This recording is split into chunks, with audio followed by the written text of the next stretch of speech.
ওসমান বিন হাদি হত্যাকাণ্ডের প্রতিবাদে পটুয়াখালীতে সর্বদলীয় বিক্ষোভ মিছিল ও সমাবেশ অনুষ্ঠিত হয়েছে। সমাবেশ থেকে সরকারকে 24 ঘন্টার আলটিমেটাম দিয়ে হত্যাকারীদের গ্রেপ্তার ও দেশে ফিরিয়ে এনে বিচার নিশ্চিতের দাবি জানানো হয়। ব্যর্থ হলে উপদেষ্টাদের পদত্যাগ ও জাতীয় সরকার গঠনের দাবিতে আন্দোলনের হুঁশিয়ারিও দেন বক্তারা। শুক্রবার জুমার নামাজের পরে পটুয়াখালী শহরের ঝাউতলা এলাকায় হৃদয় তরুয়া চত্বরে সর্বদলীয় জুলাই ঐক্য পটুয়াখালীর আয়োজনে এই কর্মসূচি পালিত হয়। সভাপতি হিসেবে দায়িত্ব পালন করেন আব্দুল্লাহ আল নাহিয়ান এবং সঞ্চালক হিসেবে ছিলেন মাওলানা শহীদুল ইসলাম। সমাবেশে অংশ নেয় পটুয়াখালী ওয়েলফেয়ার ফাউন্ডেশন, যুব জামাত, গণ অধিকার পরিষদ, ছাত্র অধিকার পরিষদ, বৈষম্য বিরোধী ছাত্র আন্দোলন, জাতীয় ছাত্র শক্তি, এনসিপি, নাগরিক চেতনা ছাত্রদল এবং আপ বাংলাদেশ সহ বিভিন্ন রাজনৈতিক ও সামাজিক সংগঠন। বক্তারা জানান, এই হত্যাকাণ্ড সরকারের উদাসীনতা ও দায়িত্ব অবহেলার ফল। আইনশৃঙ্খলা রক্ষায় সংশ্লিষ্ট মন্ত্রণালয়গুলো কার্যকর ভূমিকা রাখতে ব্যর্থ হয়েছে। সমাবেশ থেকে সরকারকে 24 ঘন্টার আলটিমেটাম দেওয়া হয়। এই সময়ের মধ্যে দাবি বাস্তবায়ন না হলে দায়িত্বপ্রাপ্ত উপদেষ্টাদের পদত্যাগে বাধ্য করা হবে। প্রয়োজনে জাতীয় নির্বাচন স্থগিত রেখে জাতীয় সরকার গঠনের দাবিতে হুঁশিয়ারিও দেওয়া হয়। সমাবেশে অংশগ্রহণকারীদের একটি অংশের বিক্ষোভ মিছিল শহরের গুরুত্বপূর্ণ সড়ক প্রদক্ষিণ করে পটুয়াখালী পৌরসভা চত্বরে গিয়ে শেষ হয়। এই ওসমান হাদি আমাদের অন্তরে থাকবে যতদিন আমরা ইনশাআল্লাহ এই দুনিয়াতে থাকবো। আর ওসমান হাদির বিচার, এই হত্যাকারীর বিচার এই উপদেষ্টা পরিষদ করতে পারবে না। তাই এই জুলাই ঐক্য পরিষদ সারা বাংলাদেশে এই হত্যাকারীর বিচার আমাদের করতে হবে। আমরা পটুয়াখালী থেকে এর তীব্র প্রতিবাদ জানাচ্ছি এবং অবিলম্বে এই উপদেষ্টা পরিষদ পদত্যাগ করে জাতীয় সরকার গঠন করে এই হত্যাকারীর বিচার করতে হবে।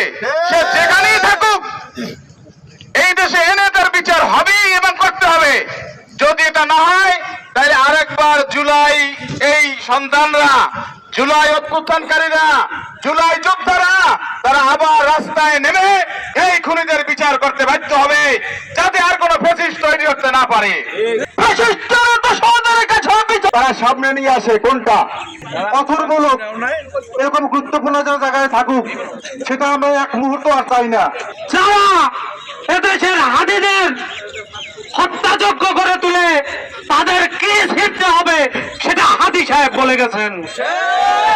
প্রয়োজন হলে আমারও জীবন দিব এই হাদির বাংলাদেশকে সন্ত্রাসবাদ মুক্ত বাংলাদেশ গঠন করবে। এই রাষ্ট্রের ভিতরে বাস করতে আছে তারা শুধু এই আওয়ামী লীগের লোকজন বিভিন্ন জায়গায় গ্রেপ্তার হয়, তাদেরকে জামিন করায় কারা?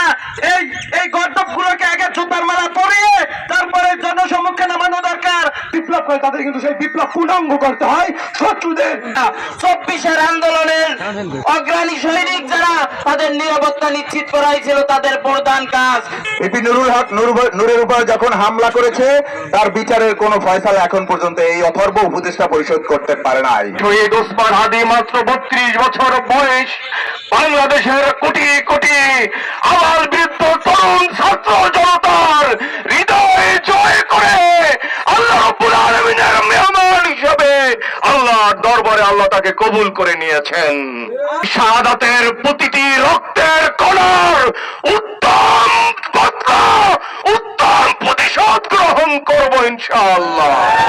কাপুরুষের মতো যারা এভাবে গুলি করে ওসমান হাদিদের প্রজন্মকে হত্যা করতে চায়, আমরা আগামী দিনে এই আদর্শের রাজনীতি, এই অপরাজনীতি, এই সন্ত্রাসের রাজনীতি, এই শেখ হাসিনা ডাইনির রাজনীতি আদর্শিকভাবে বাংলাদেশের কবর রচনা করা হবে।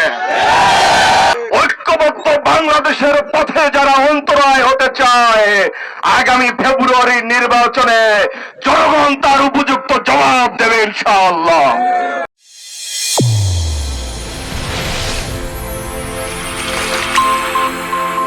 চ্যানেল A1 হৃদয়ের স্পন্দন।